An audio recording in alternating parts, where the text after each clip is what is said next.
Assalamualaikum warahmatullahi wabarakatuh. Perkenalkan, saya Cindy Kartika Komaladewi, mahasiswa semester 4 Program Studi Manajemen Informatika Politeknik Negeri Sambas. Di sini saya akan mendemonstrasikan aplikasi Rekap Bantuan Bencana Kabupaten Sambas berbasis web. Nah, pertama saya akan menjelaskan latar belakang diangkatnya aplikasi ini, yaitu karena Kabupaten Sambas yang merupakan salah satu daerah yang memiliki kerentanan terhadap bencana seperti banjir, tanah longsor, dan kebakaran lahan. Setiap tahun, terutama pada musim hujan, beberapa kecamatan di Kabupaten Sambas sering mengalami banjir yang menyebabkan kerusakan infrastruktur, mengganggu aktivitas ekonomi, dan mengancam keselamatan warga. Selain bencana banjir, daerah pesisir dan kawasan perbatasan di Kabupaten Sambas juga menjadi lokasi yang membutuhkan perhatian dalam pendistribusian bantuan, baik dari pemerintah pusat, pemerintah daerah, maupun dari berbagai lembaga kemanusiaan. Namun, hingga saat ini, pengelolaan data penerimaan dan penyaluran bantuan di Kabupaten Sambas masih banyak dilakukan secara manual, yang berisiko menimbulkan keterlambatan pencatatan, kesalahan perhitungan, serta kesulitan dalam membuat laporan yang akurat dan cepat. Nah, kondisi tersebut menunjukkan pentingnya adanya sebuah sistem informasi yang mampu mencatat dan merekapitulasi seluruh data bantuan dengan baik, cepat, dan efisien. Aplikasi Sirekap Bantuan ini, Rekap Bantuan Bencana berbasis web Kabupaten Sambas, dirancang sebagai solusi untuk membantu admin atau petugas yang bertanggung jawab dalam mencatat, mengelola, dan merekap data bantuan yang masuk dan keluar selama masa bencana. Dengan sistem ini diharapkan distribusi bantuan di Kabupaten Sambas dapat berjalan dengan lebih transparan, akurat, dan terpantau secara real-time oleh admin.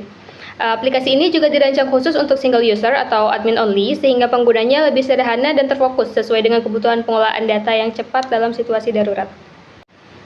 Nah, sedangkan untuk tujuannya, yang pertama yaitu untuk mempermudah admin dalam mengarsipkan data bantuan yang sudah diterima dan disalurkan. Yang kedua, untuk memastikan distribusi bantuan tercatat dengan rapi dan terhindar dari kesalahan. Lalu yang ketiga, mempermudah pembuatan laporan bantuan harian, mingguan, atau bulanan. Dan yang terakhir, mencegah terjadinya data ganda, salah hitung, atau bantuan yang tidak tersalurkan.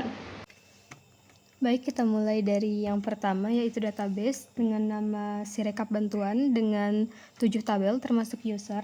Ada tabel bantuan masuk, data bencana, distribusi bantuan, laporan penerima bantuan, dan stok bantuan. Di sini di mana setiap kita memasukkan bantuan masuk akan otomatis masuk juga ke stok bantuan. Lalu saat distribusi bantuan akan diambil data dari stok bantuan, jadi stok bantuan akan berkurang sebanyak mana kita mendistribusikan. Nah, di sini kita langsung saja masuk ke websitenya, localhost Sirekap Bantuan. Nah, ini adalah halaman landing page dengan navbar home, profile, contact us, dan login. Nah, untuk halaman home itu selamat datang di sistem rekap bantuan bencana, dengan tujuannya juga dijelaskan di sini. Lalu kita ke bagian profile. Di sini ada profil saya sendiri. Saya juga menyertakan proyek yang pernah dikerjakan, yaitu salah satunya ada aplikasi rekap bantuan bencana, di mana aplikasi ini Coordinator, lalu website kasir pojok kuliner selera kita yang saya kerjakan bersama rekan-rekan saya, galeri seni digital, dan Arena Furniture. Nah, di sini kita juga dapat mendownload CV, mengunjungi GitHub dan LinkedIn saya. Kita coba mendownload CV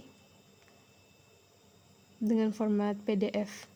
Nah, data diri, pendidikan, dan sebagainya.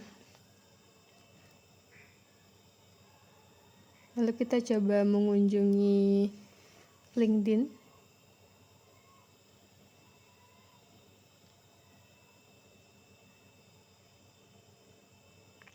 Nah, ini adalah halaman LinkedIn saya, begitu juga untuk GitHub.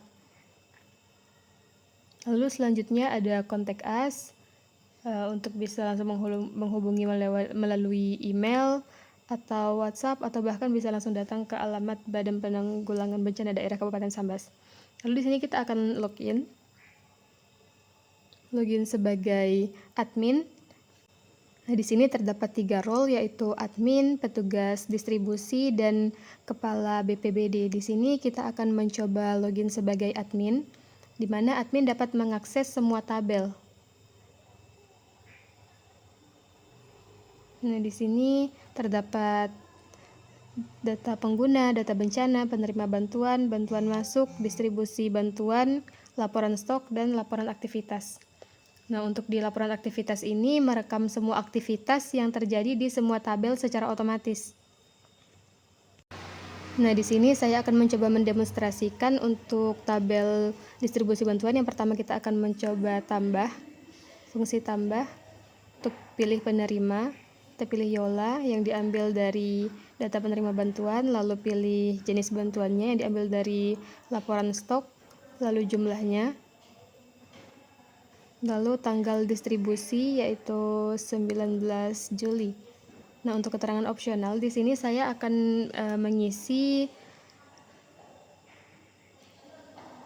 pemberian bantuan kepada korban kebakaran.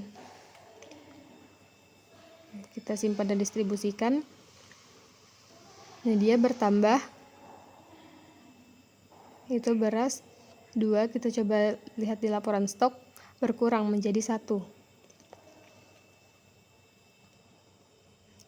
Sekarang kita coba fungsi edit,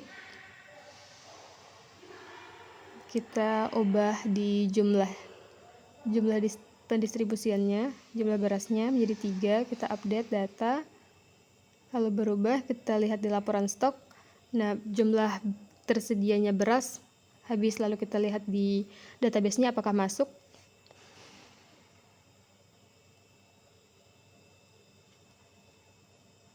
Ya, sudah masuk ya. Dengan ID penerima itu Yola yang sudah dimasukkan di tabel penerima bantuan.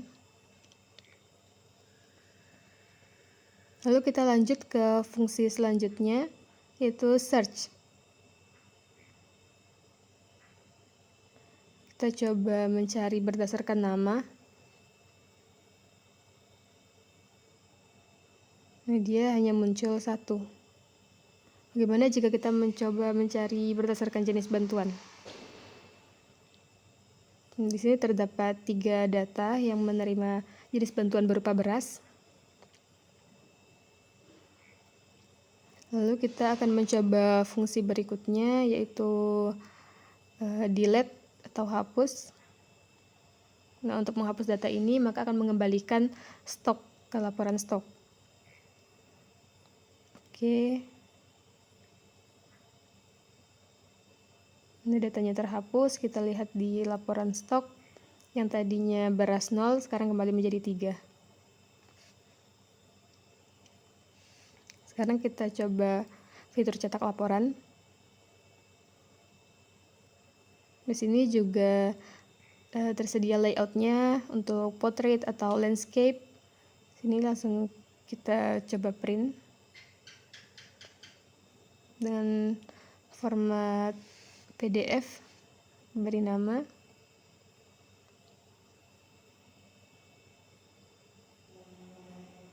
Lalu kita save. Dia sudah tersimpan, kita coba lihat.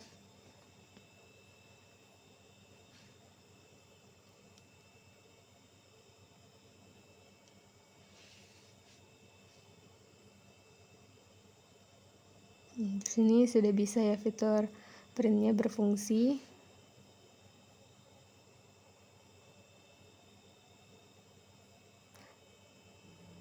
Kita lihat laporan aktivitas, dia merekam semua aktivitas yang terjadi. Sebelumnya kita menambahkan distribusi bantuan untuk Yola, stok bantuan keluar, dan lainnya. Lalu di sini juga ada untuk filter tanggal.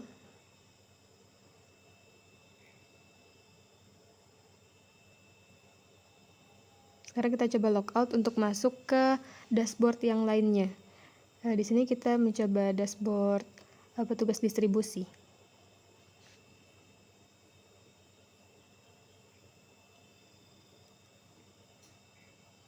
Nah, login.